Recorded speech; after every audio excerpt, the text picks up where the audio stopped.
नमस्कार। द देसी अड्डा पर आपका स्वागत है। मैं हूं राकेश तिवारी। देखिए, रोज की तरह हमारे साथ जुड़ चुके हैं वरीय पत्रकार प्रमोद रंजन।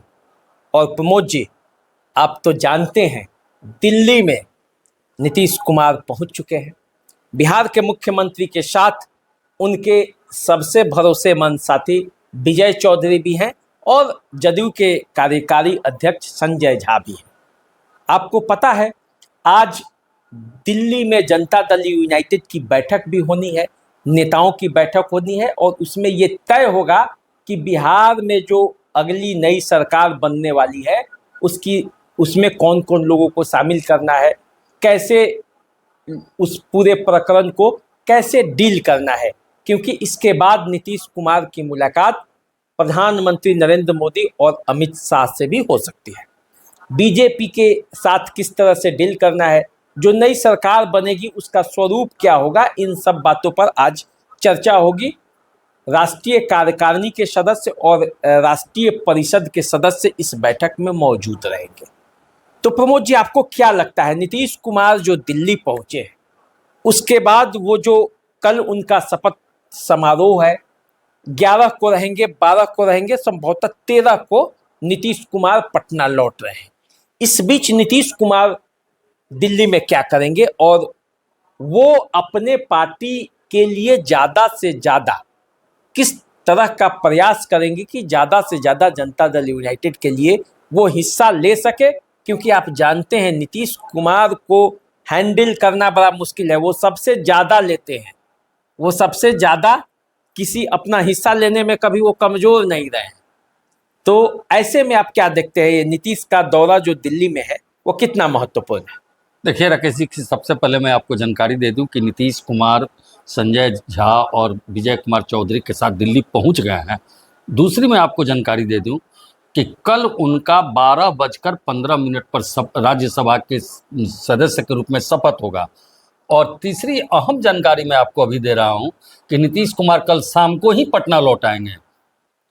ये मैं आपको अभी पुख्ता जानकारी दे रहा हूं कि नीतीश कुमार कल दिल्ली में नहीं रुकने जा रहे हैं, कल शाम को ही वो पटना लौट आएंगे। अच्छा।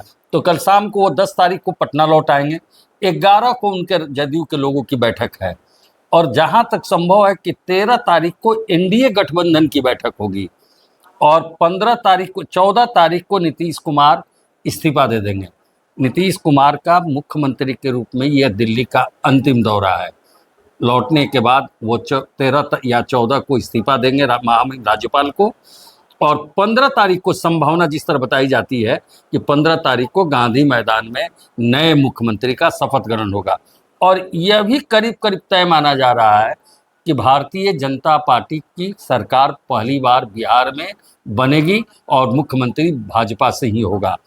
अब आगे इसमें जो अभी नई बात एक फिर सामने आई है कि भारतीय जनता पार्टी के जो राष्ट्रीय अध्यक्ष हैं नितिन नवीन ने आज कहा है कि नीतीश कुमार ही हमारे बिहार के नेता हैं और उनके सहमति से ही बिहार में सरकार चलेगी और उनके मार्गदर्शन में चलेगी और जिन नामों पर उनकी सहमति होगी वही बिहार का अगला मुख्यमंत्री होगा।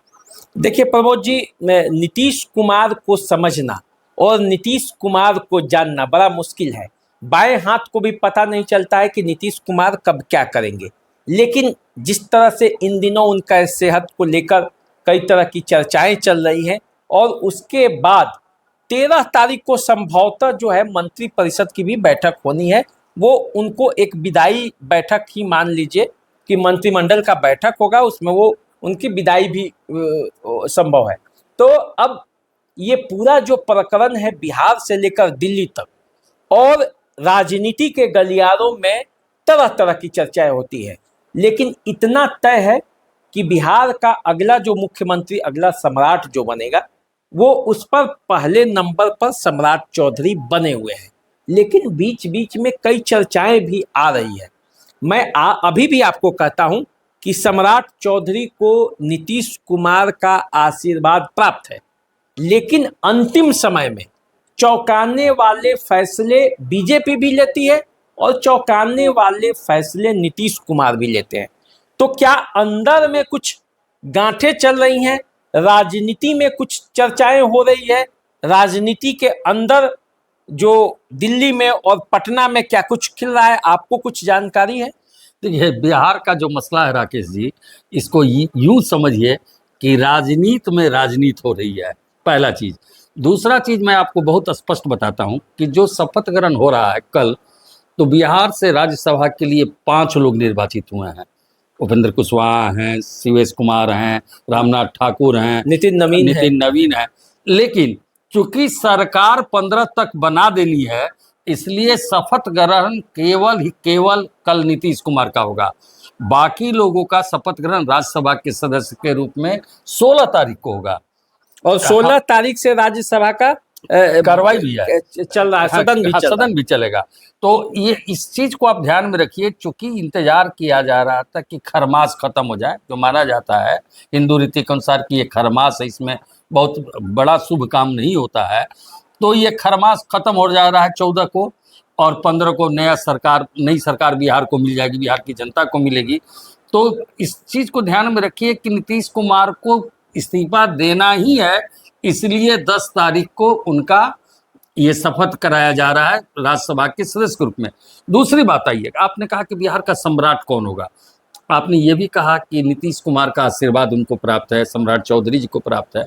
लेकिन मेरा आज भी ये जो मुझे जानकारी है या जो मुझे तजुर्बा है, मैं ये मानकर चलता हूँ कि नीतीश कुमार भी राजनीति के माहिर खिलाड़ी हैं और उनका भी दाव कोई नहीं समझता है। और बीजेपी तो हमेशा चौंकाने वाला निर्णय ही लेती है। ऐसा निर्णय आएगा कि लोग समझते हैं कि अरे ये क्या हो गया। तो अभी कुछ भी कहना थोड़ा सा उचित नहीं होगा, लेकिन हाँ, ये बात जरूर है कि सम्राट चौधरी रेस में अभी सबसे आगे हैं।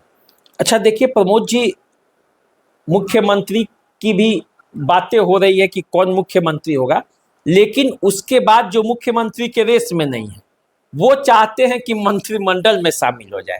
तो एक अलग तरह से उसकी भी तैयारी चल रही है।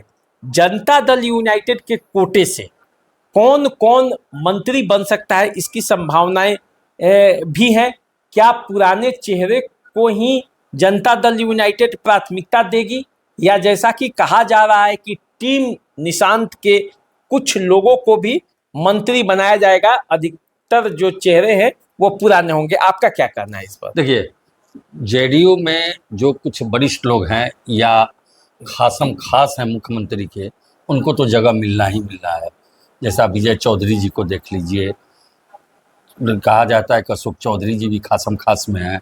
आप श्रवण कुमार जी को देख लीजिए, बढ़िया रिपुटेशन में, बढ़िया छवि में सुनील कुमार हैं, शिक्षा मंत्री जो अभी वर्तमान में है।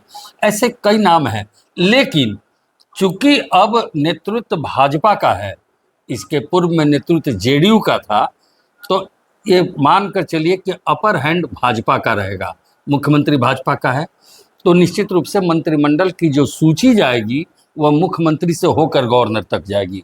पहले जो सूची जाती थी जेडीयू के नीतीश कुमार से होकर गवर्नर तक जाती थी, अब जो जाएगी मुख्यमंत्री बीजेपी का होगा तो उससे होकर सूची लेकिन ये तय मानिए कि जेडीयू कोटे का निर्णय नीतीश कुमार ही करेंगे, वो जनता दल यूनाइटेड ही करेगा। और इस बार 13 के आसपास संख्या हो सकती है जनता दल यूनाइटेड का। जो पुराना फॉर्मूला है उसी फॉर्मूले पर इस बार भी सरकार बनने वाली है, लेकिन उसमें जो बीजेपी के कोटे के जो मंत्री थे, वो ऐसा माना जा रहा है कि जो बातचीत चल रहा है वो जनता दल यूनाइटेड के कोटे के हो जाएंगे और जनता दल यूनाइटेड के कोटे के बीजेपी के पास चले जाएंगे। जैसे कि 13 मंत्री जेडीयू के होंगे, और ये भी कहा जा रहा है कि 2 उप मुख्यमंत्री जो बनेंगे वो दोनों के दोनों जनता दल यूनाइटेड के कोटे के। नहीं, अभी जो फिलहाल चर्चा है, मैं आपको थोड़ा सा इस पर क्लियर कर रहा हूँ कि 14 से 15 मंत्री और एक मुख्यमंत्री बीजेपी का होगा, 14 से 15 और एक उप मुख्यमंत्री जेडीयू का होगा, 2 चिराग पासवान के मंत्री होंगे, एक उपेंद्र कुशवाहा के मंत्री होंगे और एक हम के मंत्री होंगे। टोटल ये जो समीकरण बैठ रहा है, ये 36 मंत्रियों का शपथ ग्रहण होने जा रहा है, जो अभी जो चर्चा है और जिस पर बातें चल रही हैं। और आपने जो एक बात कही कि नीतीश कुमार फाइनल करेंगे कि जेडीयू का कौन मंत्री होगा, ये बात सही है कि नीतीश कुमार जेडीयू के सर्वे सर्वा है। जेडीयू मतलब नीतीश कुमार, नीतीश कुमार का मतलब जेडीयू। अब इस पर आइए कि जब नीतीश कुमार इसके पहले जो सूची फाइनल करते थे वो as a chief minister final करते थे, उनको लगता था कि मेरे साथ कौन कौन लोग रहेंगे, किनसे मुझे मदद।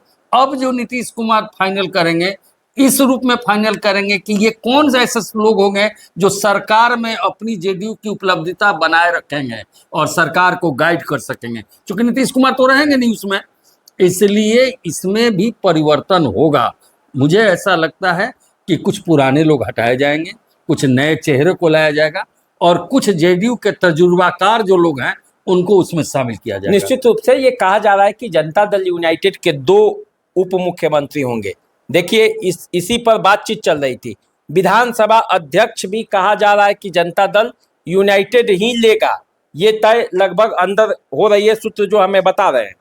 और एक निशांत कुमार उप मुख्यमंत्री होंगे और उसके साथ एक नीतीश कुमार के सबसे विश्वासी व्यक्ति को बनाया जाएगा दूसरा उप मुख्यमंत्री, ताकि वो निशांत कुमार के गैर मौजूदगी में, निशांत कुमार के साथ, चूंकि निशांत कुमार राजनीति में अभी नए हैं, तो नीतीश कुमार के जो सबसे शुभचिंतक हैं उनको दूसरे डिप्टी सीएम के रूप में बनाया जा सकता है। इस पर मंथन चल रहा है। देखिए अगर ऐसा होता है, लेकिन अभी तो चर्चा एक ही की चल रही है, अगर 2 होगा तो मुझे लगता है कि जैसे इसमें 2 ही नामें मुझे समझ में आता है कि अगर दूसरा डिप्टी सीएम बनाया जाएगा तो जहाँ तक आपने कहा कि स्पीकर बनाने की बात, तो स्पीकर बनाने की बात होगी तो मुझे लगता है कि विजय चौधरी स्पीकर होंगे, क्योंकि इसके पहले भी वो जेडीयू से स्पीकर रह चुके हैं। दूसरी बात आपने कहा कि दूसरा भी डिप्टी सीएम हो सकता है, तो अगर विजय चौधरी स्पीकर नहीं होंगे तो डिप्टी सीएम हो सकते हैं, नहीं तो श्रवण कुमार डिप्टी सीएम हो सकते हैं। इसलिए कि श्रवण कुमार भी बहुत ही विश्वास पात्र हैं और उनका जो अपना जातीय समीकरण है उस हिसाब से भी श्रवण कुमार फिट बैठते हैं, जो नीतीश के पुत्र निशांत को भी गाइड कर सकते हैं। लेकिन अभी जो चर्चा है एक ही डिप्टी सीएम की बात चल रही है। तो देखिए बिहार की राजनीति में क्या होता है। और नीतीश कुमार दिल्ली पहुंच चुके हैं, संजय झा, विजय चौधरी उनके साथ हैं, ललन सिंह पहले से वहां मौजूद हैं। तो ऐसी स्थिति में दिल्ली की जो राजनीतिक तापमान है वो बढ़ा हुआ है। बीजेपी के भी सभी नेता पहुंच रहे हैं, बीजेपी की भी बैठक है वहां पे। जनता दल यूनाइटेड अपने नेताओं के साथ बैठक करने के बाद ये निर्णय लेगी कि आखिर उसे करना क्या है। दिल्ली में अमित शाह और नरेंद्र मोदी के साथ नीतीश कुमार की मुलाकात हो सकती है।